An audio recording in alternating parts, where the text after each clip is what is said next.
right, you guys know what time it is. When you hear that intro, it means you're in the place to be. It's Thursday. It's time to talk a little football, and it's time for the Locker Room Show. So we are pumped up, you guys, as always, to bring you guys the hitters in the industry, the people that know what they're talking about, the people that live it on a daily, guaranteed to give you guys the value you need. So tonight's show is special. We've got a gentleman that we're bringing in for the first time. He's laying it down in Southern California, and we're excited to hear more from him. But first and foremost, I'm going to pass it to my man, the one that always holds me down every Thursday, and that's none other than Q, the Guru. What's going on, Guru? What's going on, Coach? How you feeling this week, man?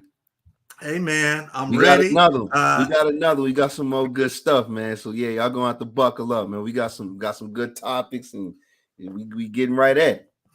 Definitely. And every week, you guys, we bring those hard-hitting topics, those trending topics that matter to the football players, the parents, the coaches out there. And like I said, we want to bring people in from the trenches, no pun intended. And we got a gentleman tonight that is named Nico Taylor Morris, you guys. This was a bad defensive lineman coming out of high school, played junior college, ended up playing Division I football, finished his career at Idaho State. And now, you guys, he's given the blueprint.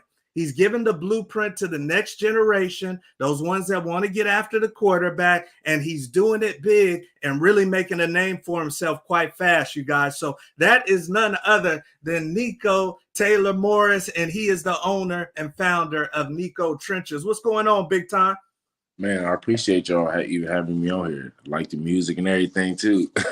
Oh man, well you the one with the music. We're gonna get into that a little bit later because we've been hearing the bars for the D lineman, but excited to have you on, man. I know you paid your dues. The Locker Room is all about giving back and teaching the next generation. So pumped up to have you on, man. Nah, that's even one of the reasons why I even started this company, just to, give back to people that look like me, give back to people that was in the same situation that I was in, and in the same situation that we all trying to get out of. So, I like doing. Yeah, no doubt. There you go, you guys. So once again, this is Nico Taylor Morris. He's doing big things, you guys. If you're in LA, Southern California, you happen to be visiting, you may be attending one of his camps, but he's working with some of the top college guys, some of the top pro guys, and he's helping dreams, you guys, come to reality. So definitely excited to have Nico on tonight. And let's get into it. Like I said, for those that are joining us for the first time, we're going to cover it all. We're going to cover it all each episode for you. And hopefully you guys take that practical knowledge and make something of it. So our topics are on the bottom ticker, as you guys see there. And the first one on the ticker is your scholarship blueprint. Your scholarship blueprint. So once again, we got Nico in here, and Nico did his thing at Idaho State, and obviously, it's put him in position where he can teach others today. So I want to talk to you, Nico, and we'll start off with you, man. Everybody needs a blueprint. Nobody knows all those steps, whether it's academic, athletic. So when you think back to your career, who was really the one providing you the step-by-step to get to where you got? Well, I didn't have anybody giving me a step-by-step, but when it became like my sophomore year, and we like, where are the colleges at? And then my dad started to figure it out. And really my dad, because he was like, if he don't figure it out, that's going to be him having to pay for college.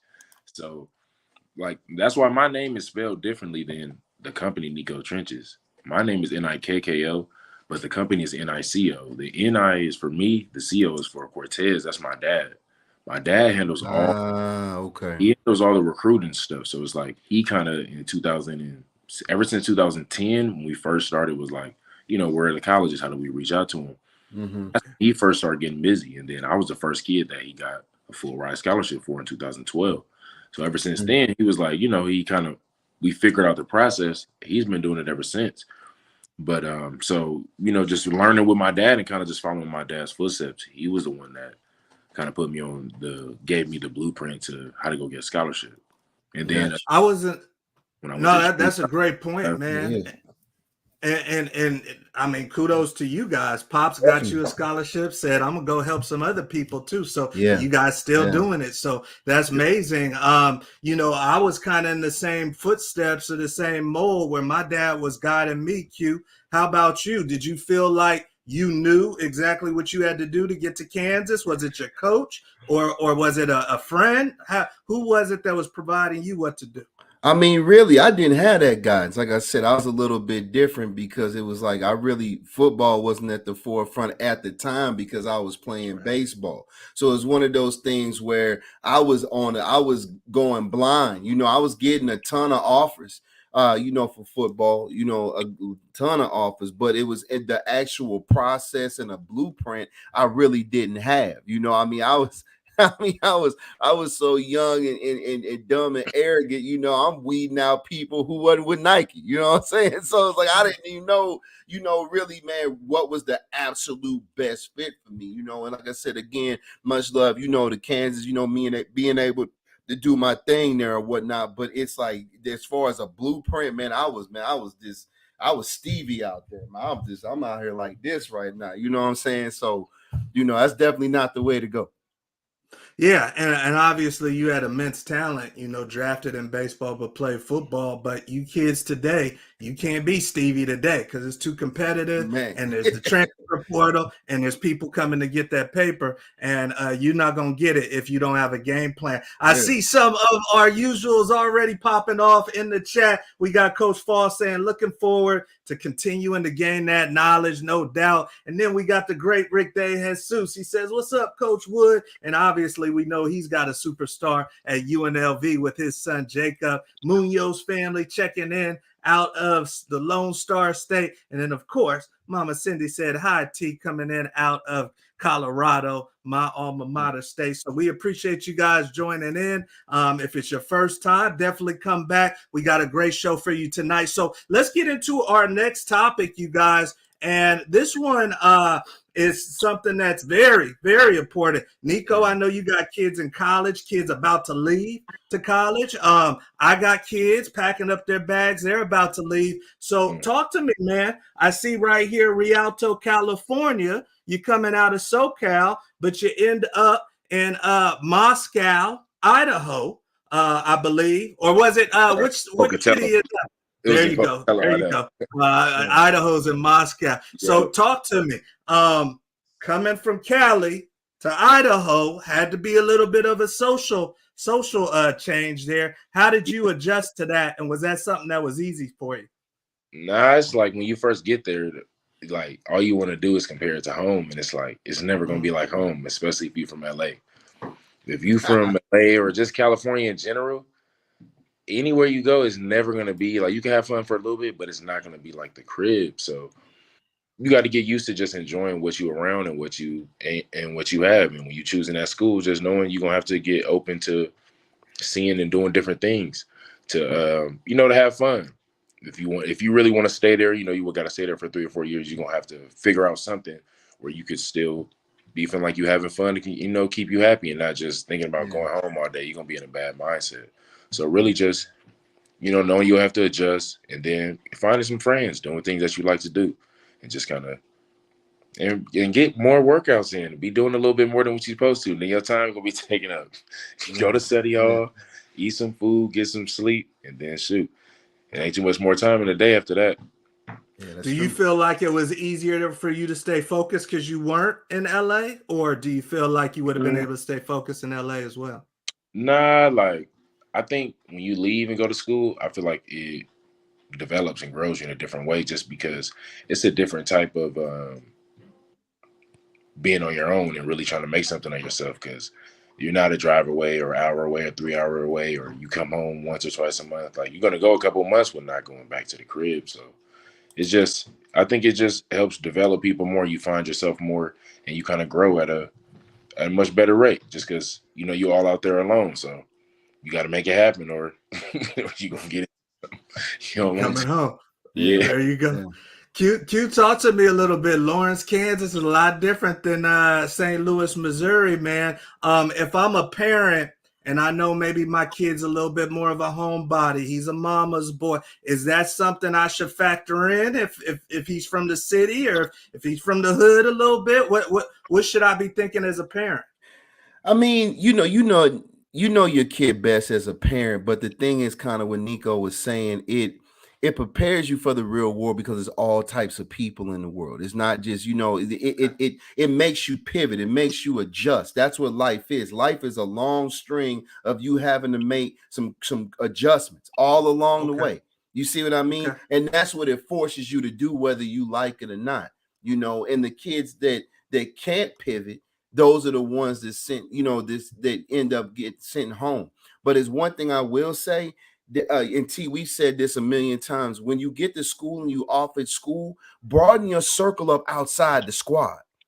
Broaden your circle, because people that you might get cool with, this kid, well, he might be an engineering major, or whatnot, but you never know who.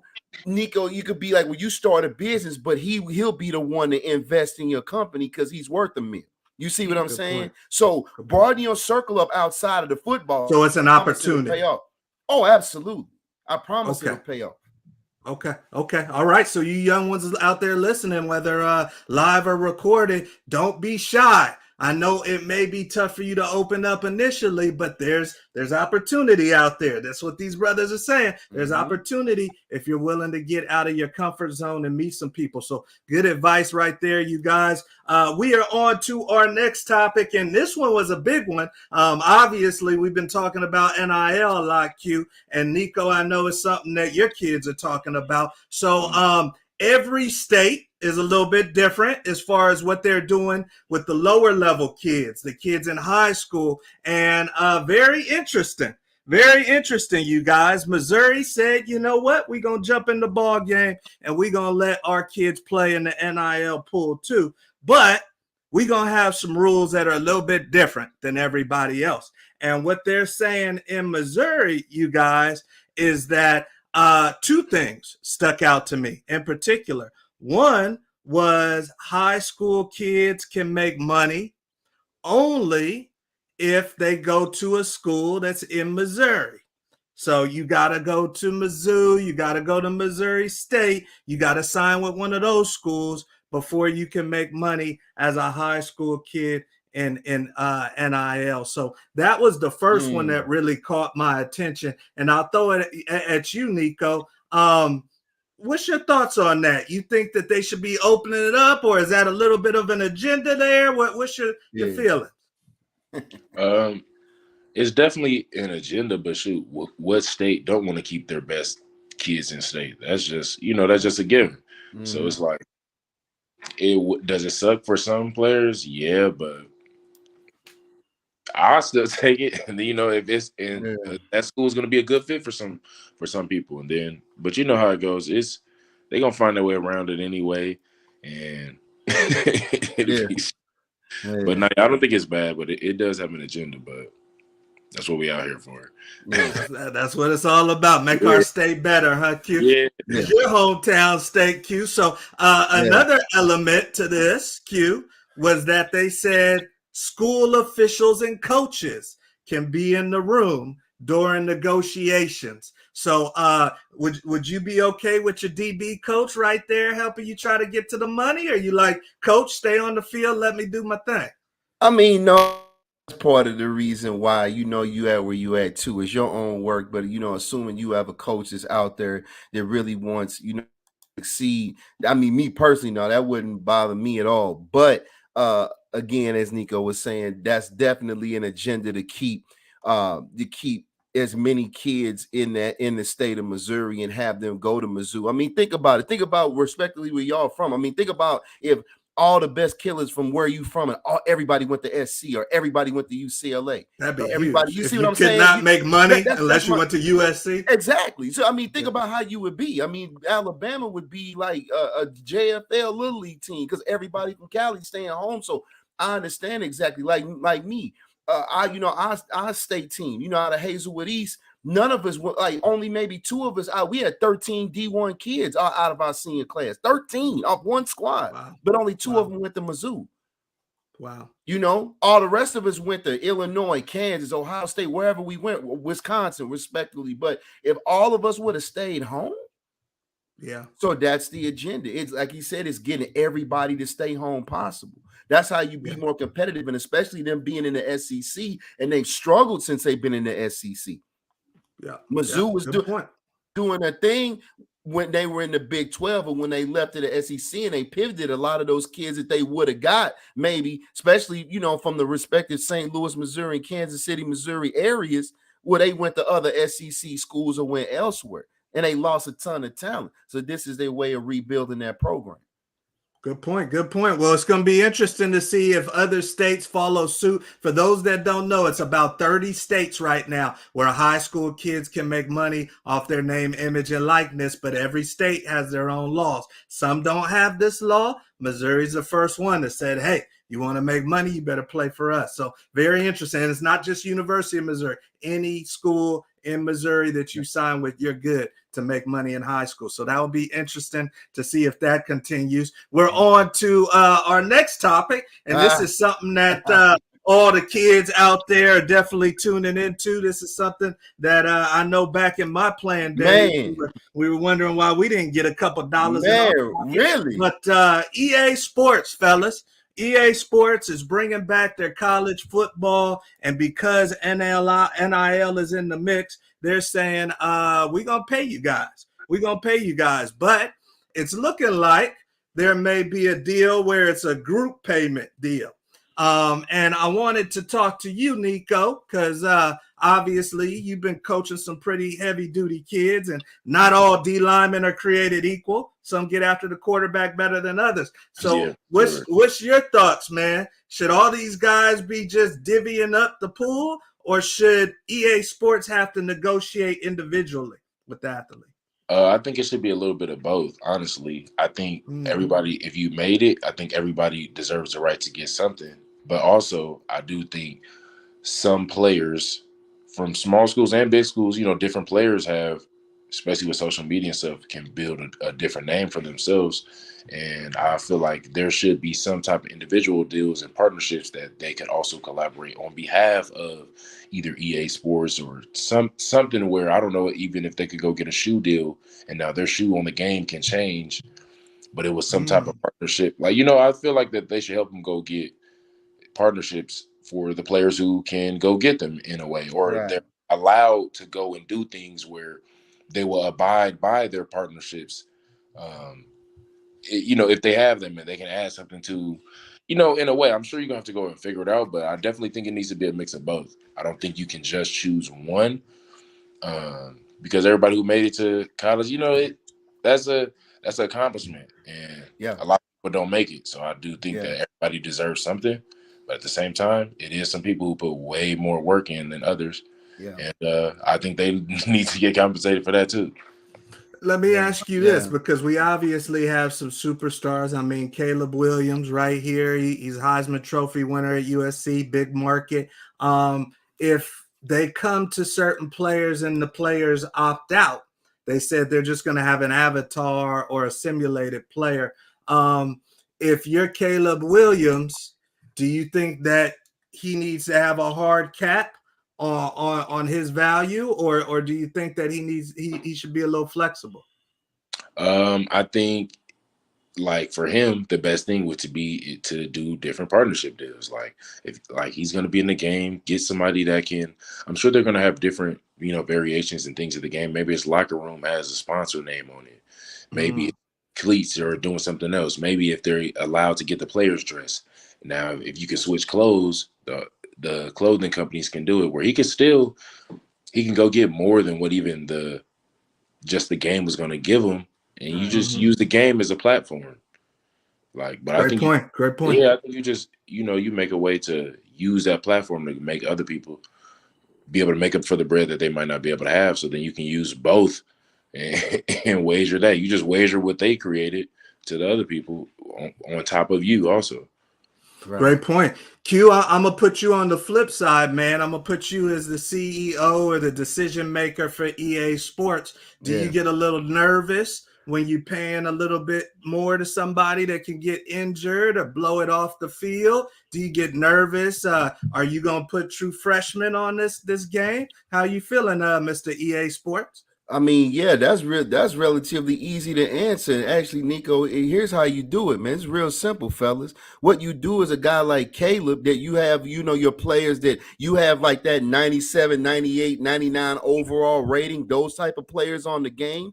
And in regards to their respective schools, you have partnerships with whatever retail locations the game is going to get sold out of. So if it's Southern California, then the USC quarterback, he gets a cut from Target, he gets a cut from Walmart, he gets a cut from GameStop. That's how you square him away. Everybody else gets they cut, but he gets a percentage from the actual retail locations. Everybody else just gets a cut off in general, off the game, off the overall. So sales. if you hit a certain threshold, your pot's a little juicy. There you go. But it's still from a pot. It's still from the template. There you go. But when you isolate those, those players with those high ratings on the game, like he's probably gonna be 98 on the Heisman contenders. Exactly. So he gets a cut of say the LA market, creative. All the game stops out of LA market, he gets 1%.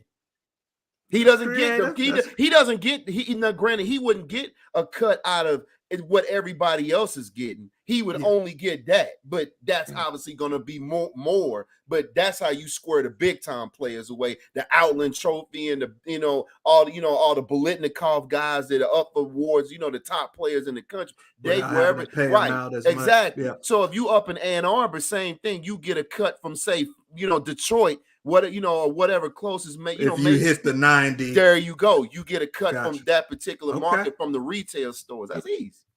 Okay, I like that. Okay, EA Sports, y'all might have to get with the guru. I'm telling you. I don't know what y'all got in store for these gentlemen, but I know Caleb ain't going with the group plan. Yeah, well, first they need to pay us back from what 98, 99. Run it, brother. Where my money at?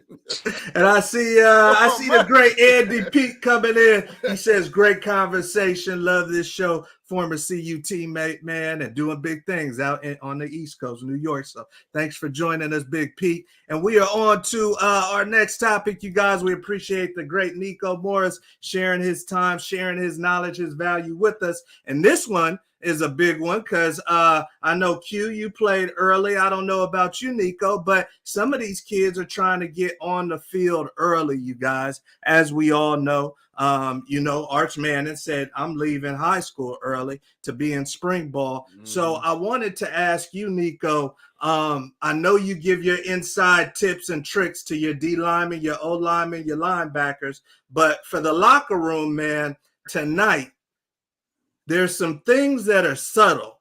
There's some things that kids don't pick up on that might not even deal with anything on the field, man, that can seriously jeopardize their playing time. And I was wondering if you could just think of a couple off your head situations maybe you had or you seen other people had where their playing time, we might have lost Nico real quick. No, there he is.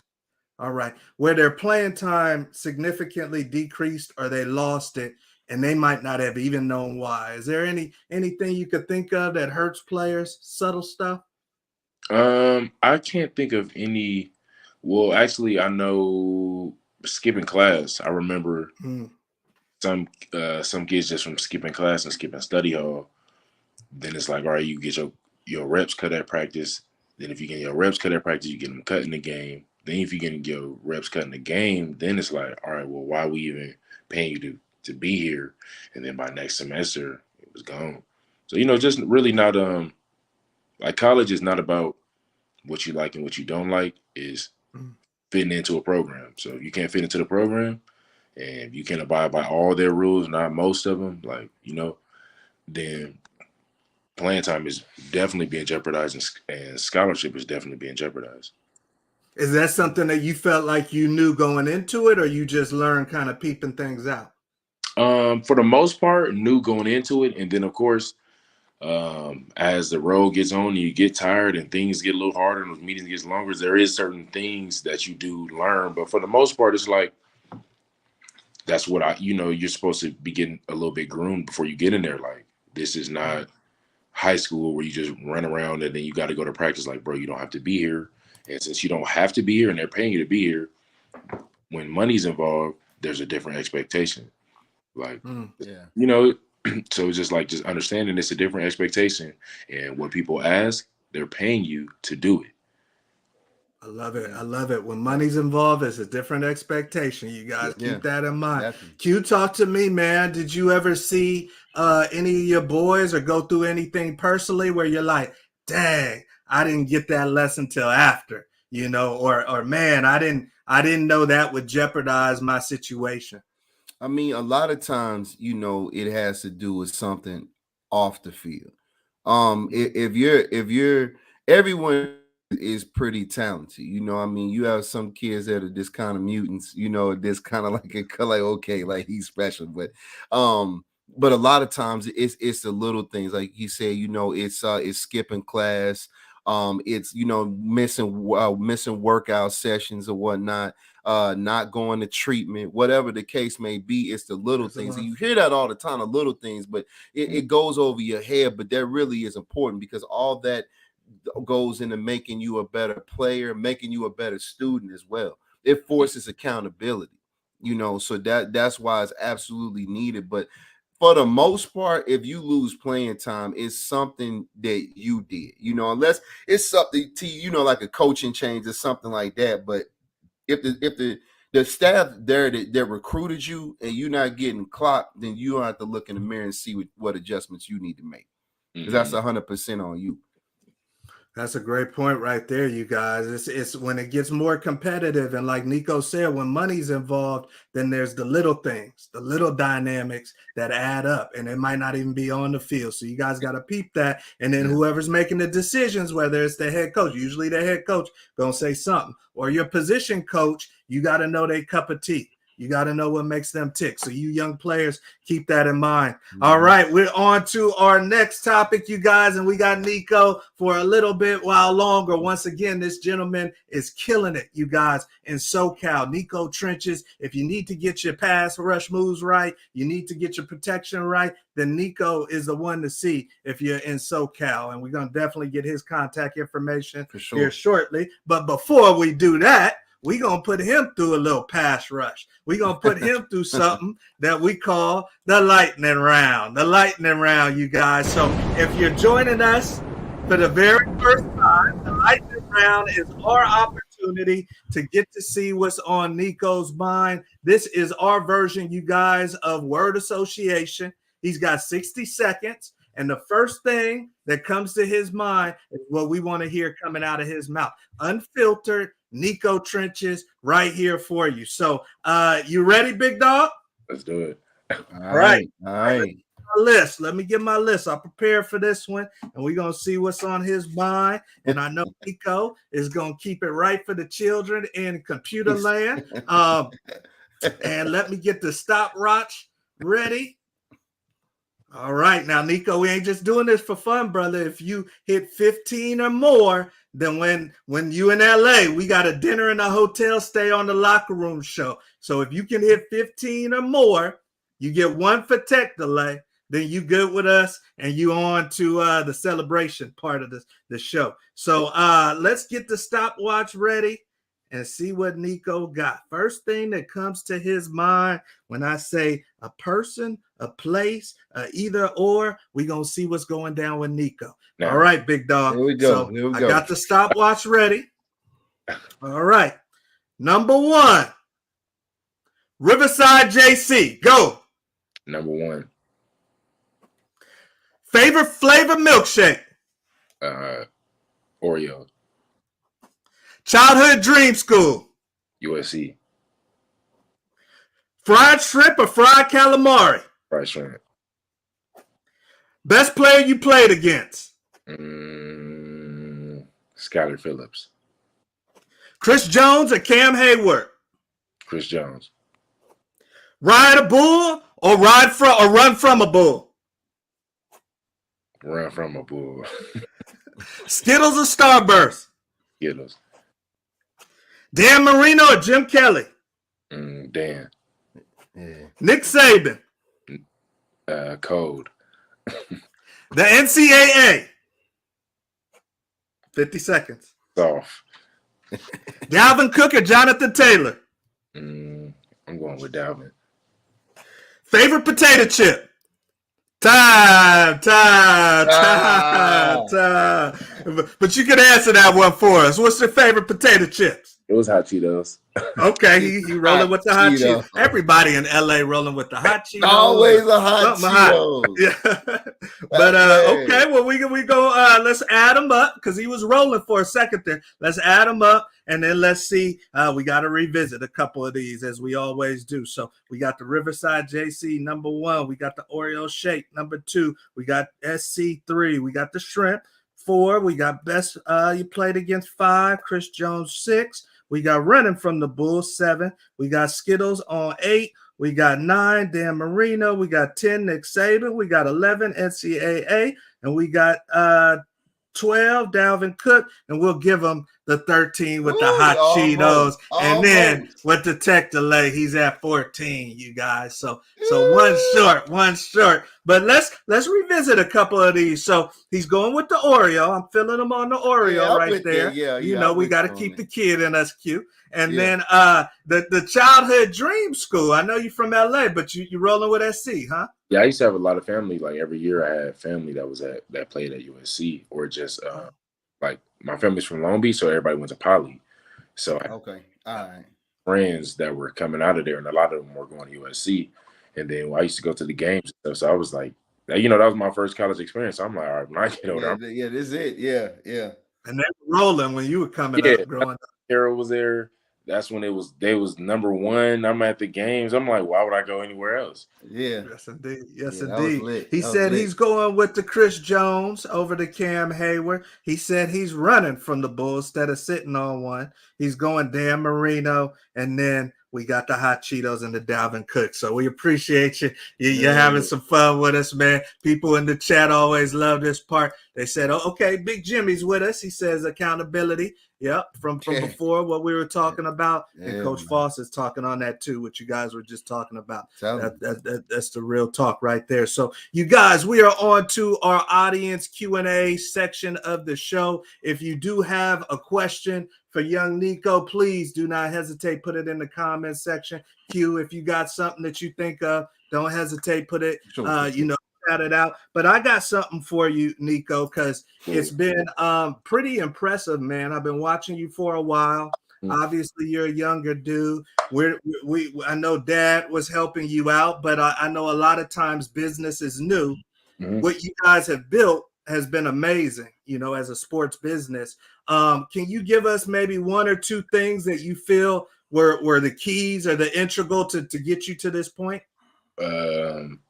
Number 1, just being able to devote as many hours in a day to building the different parts of the sports business that I have, whether it was the social media, having to reach out to clients, having to go to practices, having to pull up to people, random games, just having the time to just allow people to see you, allow people to see that you were real, allow people to, introduce themselves, introduce yourself, pass your card out around, and just, be in these different arenas just so people can, want to try you out, so they see you everywhere. Yeah. So putting in that work, was there anything that you feel like football instilled in you to be a successful business owner? Yeah, just waking up every day, early morning, just, getting to it. If I used to wake up and have 6 a.m. meetings, it's like, why I can't get up at 6 a.m. for my own business? I used to do it for, somebody who wasn't even going to pay as much as I get now. So it's like, if I used to do 6 a.m. meetings for a school that only was, going to be really with me for 4 to 5 years, and this is forever. So I know I could wake up at 5:30. So I just started getting to it at 5:30. And then it's just, rain, whatever, I'm out there. Like, just because I practice, unless it was lightning, we had practice. So it's like when I train, it's the same way. What's your opinion on working with family or friends? Well, me and my dad's role, not that we don't work a lot together, but it's so different. Because like he really is just he's day to day with the kids, making sure they got this, making sure their Twitters are and stuff and right. So it's like he really has a lot of relationship with the kids, and then we kind of work together. I'm like, all right, what's the colleges that they need to go to? I'm helping them with the process, but he's giving me real tasks to go and do. So it's not like we're trying to build this business together. It happens that way, but it's like we're kind of doing it in our own respective ways, and then we have to come together to make sure that it all flows together. And On the same page. parts where because I know a lot of coaches that he doesn't know, and vice versa. So after he does his job, then he reaches out to me like, all right, what do we have to do? And when I'm finding these kids, I'm asking them their grades and stuff. So then what I could do is, hey, you need to come right over here. So it's like, it's my dad and all, but we don't do everything together. He fully handles that recruiting side, and I help where needed. And I do the training in the camps, and he helps where it's needed. So it's like it's a good fit. It's a flow. Like he needs me. We use each other, so it's just an even flow. It's nothing to put too much on each other or anything like that. Right. Let me ask you this, because this just came to mind too. If you were in college still right now, do you think you would still be able to do some of the same things business-wise with Pops, whether it's run a camp or do a little membership group or something? What you think you'd still be able to do it? I wouldn't be able to do it at the level that I'm doing it now, but I would be able to do it to a point, or like just running the camp and stuff. Yeah, like I could have been. I actually started training when I was in college. Like when I was a GA, I was a full blown. I was training everybody. I wasn't camps and things yet, but that's how I knew. That's how I got reps at it, and that's how I was already learning development pieces that I was supposed to be doing. I was doing that for 2 years. So definitely. Gosh, that's big right there, man. I had 2 years of just working with all the older guys, the younger guys, the guys that's just I was working with everybody. So yeah.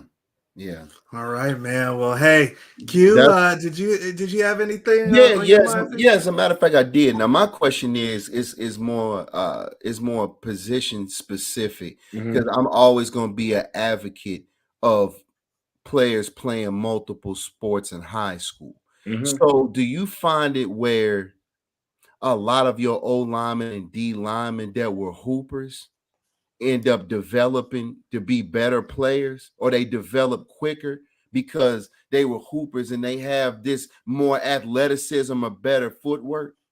I really think it just depends, because I have some hoopers who are still not that athletic, and I have some hoopers where it did help. So I think it just depends on how developed they were even in basketball, because they might have been weak in basketball, they really had nothing. But the kid was training in basketball and learned something, then he actually had time that he put in to go get it. So but I do think doing different things does help just your body be able to become more athletic and just develop to the movements that you do need to do. A lot of my training sessions, I have partnerships with people who work on different mobility and things like that, or different feet work components. So then my guys are getting different trainings. Sometimes I host 2-hour sessions, so they get their position for an hour, and then the next hour they're getting a different type of work that's going to allow their body to still be good defensive linemen, but it may be a little bit outside of the normal defensive line or offensive line scope, but it's going to help your body to be able to adapt in different movements. So I believe that wholeheartedly, from the strength and conditioning side, and just from the mobility side and agility side. Cool. You mentioned that you were a GA. Obviously size is the first thing we're going to look at when we see a kid, but what are some of the things from maybe these D linemen that are listening to this show? What are maybe a couple things that they can do that will catch a recruiter's attention? Just the way you can move your hands and feet. That's just the way you warm up, the way you bounce around the field, the way you start and finish drills. Like, I'm a very detailed type of guy. So if I see a guy he moves bouncy, he's flowing and things look smooth, then I know what he doesn't know. I know that his body will be able to adapt to it. And then, how fast can you go? A lot of people can do good things when they're going slow, but then they lose control when they're going fast. So it's just somebody who has their body under control. If you can move smooth, you can keep your body under control, you can be able to adapt to any movements because you know how to control your body. So I know with some reps, I'm a guy that I know that'll be able to, he'll do whatever I want his body to do, because I'll get it out of him. I just need his body to be able to know how to do it. So you get a guy like that early on, and I already know, like, oh, okay, this kid will go far. Yeah. Ooh.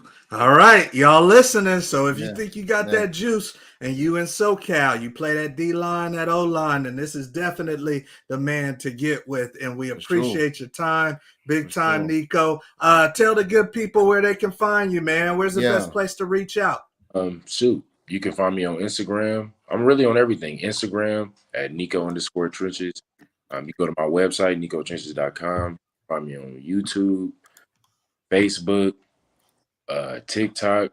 You can find me everywhere. You know, I try to make sure that everybody can reach me. So whatever you got, I probably got. Tap in on me and you know, hit me in the DMs. Yeah. Pull up on me at a camp and say, yo, I need to get at you. And it's not hard to find me. There you go. And what all do you do? You do one-on-one, you do camps, what recruiting? What We do camps, from, you know, small camps, private camps, do big camps. Like I have a camp in Texas. I leave in a couple hours to go to Texas. I have a camp Friday through Sunday. What area of Texas? Frisco, Texas. Okay, you up in Dallas. Yeah, about Dallas, yeah.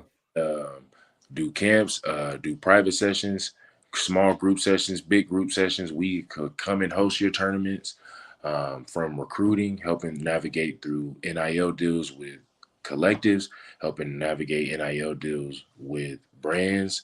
The whole nine, yeah.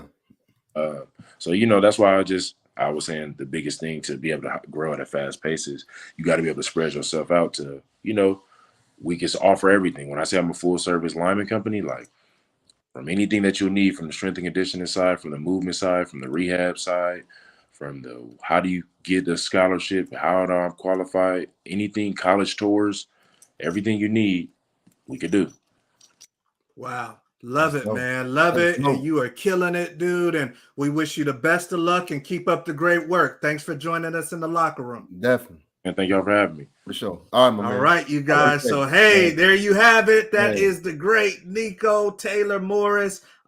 This is somebody, Q, that, man, he flipped it on his head. He said, you know, I'm not just going to stop with playing myself. I'm going to make some money and keep this train moving. Definitely. But what I like is the fact that, you know, he specializes with linemen, and we forget, but they're the unsung heroes of this game. We forget about it. You know, people think football is always, you know, quarterbacks. It's always the skill positions, you know. So for him to have an expertise in regards to linemen, you know, he can monopolize that space. He's cranking them out, man. Big time out there. And I see great discussion, Jimmy Rucker. Thanks for joining us. That is one of our original playmakers right there. But yeah, you guys out there in SoCal, you guys hearing that there's camps going around the country with Nico Trenches. He's a friend of our program, so that means you guys should check them out. And definitely make sure that you guys tune in next week, because we're going to bring you another banger. We're going to bring you somebody else, I ain't going to tell you who, in the industry that is guaranteed to bring you guys some value. So excited about that. Q, anything for the good people? Hey, just tune in. We got to see who's coming. You got to show up. That's all to it. You got to show up, hit that button. Make sure to tell your friends, family, coaches, y'all know the play. We running the same play, but we'll definitely see you next week. We just got to check it out and see who comes. Yes, indeed. Hit that button so that the algorithms of YouTube say this is a show that people need to see, and we can get this to as many players, parents, and coaches as possible. You guys help us bring this thing to the top. So we love you. We appreciate you. I'm Coach Wood. That is the Guru, and we will see you at the top. Have a good one.